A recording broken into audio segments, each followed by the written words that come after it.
Para entender lo que hizo Alonso en 2012, primero hay que entender con qué contaba. Cuando Ferrari presentó el F2012 a principios de año, las reacciones en el paddock fueron corteses, pero la realidad era brutal. El coche era lento. No ligeramente lento. De verdad, dolorosamente lento. Durante los test de pretemporada en Barcelona, los periodistas vieron a Alonso maltratando el coche en las curvas, luchando con él, persuadiéndolo, suplicándole que respondiera. El coche subviraba al entrar en las curvas, y sobreviraba al salir de ellas. Era difícil de conducir, difícil de poner a punto. Y en la carrera inaugural de la temporada en Australia, tanto Alonso como su compañero de equipo, Felipe Massa, tuvieron tantas dificultades, que se clasificaron en los puestos 12 ovo y 16 ovo de la parrilla. 12 ovo y 16 ovo. Se trataba de Ferrari, el equipo más emblemático de la historia de la Fórmula 1. Y ni siquiera pudieron situarse en la mitad delantera de la parrilla. Alonso logró salvar el tipo con un quinto puesto en esa carrera. Pero para todos los espectadores quedó claro que este coche no era una máquina ganadora de campeonatos. Según cualquier análisis lógico, la temporada 2012 ya había terminado para Ferrari, antes incluso de haber comenzado de verdad. Pero Fernando Alonso no se guiaba por los análisis lógicos. Él interpretaba los circuitos. Y la segunda carrera de la temporada, en Malasia, sería el primer momento en el que el mundo se daría cuenta de que algo extraordinario estaba sucediendo. El Gran Premio de Malasia de 2012 fue una carrera caótica, afectada por el tiempo, que se convirtió en una de las victorias más celebradas de la carrera de Alonso. Mientras llovía y las condiciones cambiaban de forma impredecible, Alonso interpretó la carrera con un nivel de inteligencia y precisión que hizo que sus competidores parecieran aficionados. Gestionó sus neumáticos a la perfección. Tomó todas las decisiones de parada en boxes en el momento exacto. Y cuando un joven Sergio Pérez, al volante del Sauber, comenzó a darle caza con neumáticos más nuevos, Alonso se defendió con una compostura gélida que parecía casi de otro mundo. Pérez seguía recortando distancias. Se acercaba cada vez más, amenazaba con arrebatarle la victoria. Pero cada vez que se acercaba, Alonso sacaba otra décima, encontraba otra curva, hallaba otra forma de mantenerse por delante. Cuando cayó la bandera a cuadros, Alonso ganó. Había cogido un coche que no tenía nada que hacer en la parte delantera de la parrilla, y lo había llevado al escalón más alto del podio. Todo el paddock se quedó en silencio, en una especie de reverente incredulidad. Esto no debería haber sido posible. Y sin embargo, ahí estaba. Lo que siguió durante los meses siguientes fue una de las exhibiciones más notables de brillantez sostenida que la Fórmula 1 haya presenciado jamás. Semana tras semana, carrera tras carrera, Alonso ofreció actuaciones que desafiaban todo lo que los datos indicaban que debería estar sucediendo. En Valencia, en el Gran Premio de Europa, volvió a ganar. En Alemania, en Hockenheim, ganó por tercera vez. Pero no fueron solo las victorias lo que hizo que 2012 fuera tan especial. Fue la consistencia. En carreras en las que el Ferrari no tenía nada que hacer entre los 5 primeros, Alonso terminaba tercero. En carreras en las que los problemas mecánicos o las decisiones estratégicas le costaban posiciones, minimizaba el daño con tal precisión que sus rivales se veían incapaces de distanciarse. Acumulaba puntos como una máquina, mientras luchaba con un coche que cualquier otro piloto de la parrilla habría utilizado como excusa para dar por perdida toda la temporada. A mitad de temporada, Fernando Alonso lideraba el campeonato del mundo de Fórmula 1 con más de 40 puntos de ventaja. Un bicampeón del mundo, al volante del que posiblemente fuera el cuarto mejor coche de la parrilla, liderando el campeonato más competitivo del mundo con más de 40 puntos de ventaja. No solo era impresionante, era sobrenatural. El Gran Premio de Bélgica de 2012, en el legendario circuito de Spa-Francorchamps, comenzó con uno de los momentos más aterradores de toda aquella época de la Fórmula 1. En la primera vuelta, en la primera curva, conocida como la Source, Romain Grosjean realizó una maniobra agresiva y mal calculada que provocó una colisión de 5 coches, de una violencia impresionante. Grosjean salió volando y su coche cayó directamente sobre el costado del Ferrari de Alonso. El impacto fue enorme. El coche de Alonso quedó destrozado en el acto. Ni siquiera completó una sola vuelta. Salió de los restos del accidente ileso físicamente, pero el daño para su campaña por el campeonato fue catastrófico. No sumó ningún punto. Sus rivales se llevaron el gato al agua. La ventaja de 40 puntos que había acumulado tras meses de esfuerzo sobrehumano se esfumó en cuestión de segundos, sin que él tuviera absolutamente ninguna culpa. A Grosjean le impusieron una sanción de una carrera, la primera en la Fórmula 1 desde 1994, pero ninguna sanción podía devolverle a Alonso los puntos que había perdido. Lo que hizo que ese momento fuera aún más memorable, fue lo que Alonso hizo a continuación. No se enfureció. No se derrumbó. Le envió a Grosjean un mensaje de ánimo, diciéndole al joven francés que la suspensión era demasiado dura, y animándole a mantener la cabeza alta. Incluso en su momento más oscuro de la temporada, Alonso demostró el tipo de elegancia y carácter que distingue a las leyendas de los simples campeones. Pero el deporte no siempre es elegante, y la segunda mitad de la temporada 2012 estaba a punto de impartir otra lección brutal sobre la crueldad de la competición. Mientras Alonso había ido consolidando su ventaja en el campeonato basándose únicamente en su talento, Red Bull Racing había estado desarrollando su coche en silencio.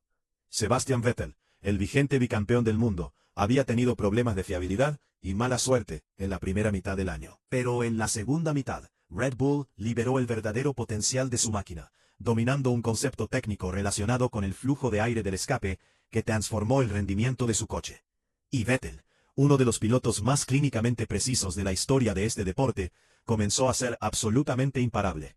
Ganó en Singapur, ganó en Japón, ganó en Corea del Sur, ganó en la India. 4 victorias consecutivas de una eficiencia total, dominante, casi aburrida. Cada victoria ajustaba el campeonato. Cada victoria ejercía más presión sobre Alonso. Cada victoria recordaba al mundo que Vettel no solo era rápido, sino que era quirúrgicamente, implacablemente rápido, en un coche que era simplemente mejor que el de todos los demás. A pesar de todo esto, Alonso se negó a rendirse.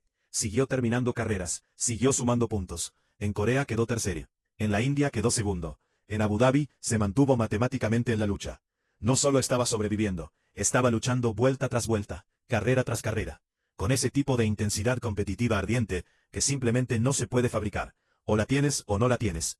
Alonso la tenía en una cantidad que parecía casi incompatible con el ser humano. Para cuando el circo de la Fórmula 1 llegó al Autódromo José Carlos Pache de Sao Paulo, Brasil, para la última carrera de la temporada 2012, las matemáticas de la lucha por el título eran brutalmente sencillas. Sebastian Vettel aventajaba a Fernando Alonso en 13 puntos.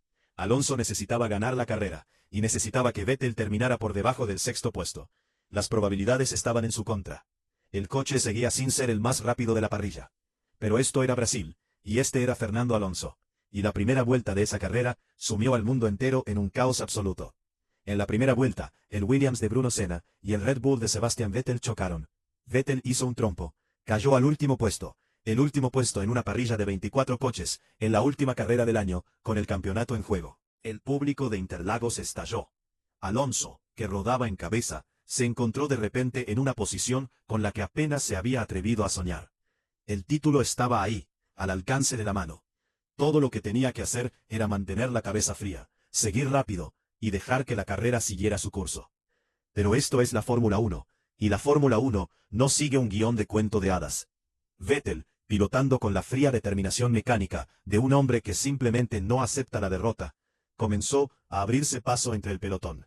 Vuelta tras vuelta, posición tras posición, adelantó un coche tras otro. El público observaba en silencio atónito, mientras el Red Bull avanzaba con una inevitabilidad aterradora. Al final de la carrera, Vettel había remontado desde la última posición hasta la sexta, lo justo para contener el desafío de Alonso. Cuando se confirmaron las posiciones finales, y se calcularon los puntos, Sebastian Vettel se proclamó campeón del mundo de Fórmula 1 de 2012, por 3 puntos. 3 puntos. Tras 20 carreras, miles de kilómetros de competición, meses de lucha extraordinaria, 3 puntos lo separaban. El margen más estrecho posible, el final más cruel posible. Fernando Alonso terminó segundo en esa última carrera, y segundo en el campeonato. Se alejó del podio de Sao Paulo con la dignidad y la compostura de un hombre que sabía, en lo más profundo de su alma, que lo había dado absolutamente todo. Él había tomado un coche que no era el más rápido, y lo había llevado a lugares a los que no tenía derecho a llegar. Había liderado el campeonato con más de 40 puntos de ventaja, con una máquina que estaba superada por al menos otros 2 equipos. Había soportado una de las peores injusticias de la temporada, el accidente en la primera curva de Bélgica, sin pestañear, sin frenarse, y sin poner excusas. Y había llegado a la última carrera, aún con opciones reales de ganar el título mundial. No porque no fuera lo suficientemente bueno, sino porque el coche de su compañero de equipo era sencillamente demasiado bueno en la recta final de la temporada, y porque el deporte a veces se niega a recompensar la grandeza como se merece. Años más tarde, cuando se le pregunta por su carrera, Fernando Alonso ha afirmado sistemáticamente que 2012 fue quizás su mejor temporada en la Fórmula 1. No 2005, cuando se convirtió en el campeón del mundo más joven de la historia en aquel momento. No fue 2006, cuando defendió ese título frente a Michael Schumacher, sino 2012, el año en que perdió. Porque en 2012 condujo a un nivel de brillantez que incluso él mismo reconoció como algo más allá de su nivel habitual. Lo dio todo en cada carrera, en cada vuelta, en cada curva. Él mismo dijo que mantener ese nivel de compromiso total a lo largo de toda una temporada, con un coche que le exigía tanto solo para ser competitivo, era algo casi imposible de sostener. Y sin embargo, lo mantuvo. Lo mantuvo hasta la última vuelta de la última carrera del año. Hay una conversación que los aficionados a la Fórmula 1 siguen teniendo más de una década después, normalmente a altas horas de la noche, cuando el debate gira en torno a los grandes pilotos y las grandes temporadas. La gente habla del genio de Ayrton Senna, del dominio de Michael Schumacher, de la regularidad de Lewis Hamilton. Y entonces alguien saca a relucir a Fernando Alonso en 2012. Y la conversación cambia. Porque lo que hizo Alonso en 2012 no fue solo un gran pilotaje. Fue algo más parecido a un acto de desafío contra los límites de lo que un solo ser humano puede lograr en un deporte que se supone que se decide tanto por la tecnología como por el talento.